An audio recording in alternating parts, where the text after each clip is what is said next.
আসসালামু আলাইকুম রহমতুল্লাহ। কী অবস্থা, সবাই কেমন আছেন? অনেকদিন পর নদীতে আসলাম আবার ছিপ নিয়ে মাছ মারার জন্য। আরও অনেকে আছে আমার সাথে, আমার মামা আছে, তারপরে আবু জাহের আছে, আরও অনেকে আছে। দেখি আল্লাহ বাকি কী দেখছি আল্লাহ পাকে।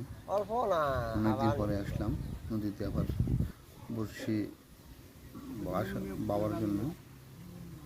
আমাদের কোন যেটাকে বড় গাইতে এসেছি। তো নদীর পানিও অনেক বেশি, বৃষ্টি আবহাওয়া বৃষ্টি থাকার কারণে নদীর পানি প্রচুর পরিমাণ পানি, তার মধ্যে পানি ঘোলা। আল্লাহ ভালো জানে আজকে মাছ পাই মাছ তো আল্লাহ ভালো জানে।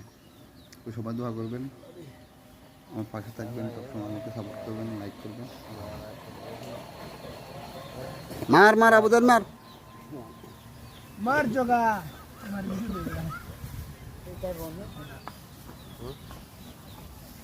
ये गुल्ले चाहता का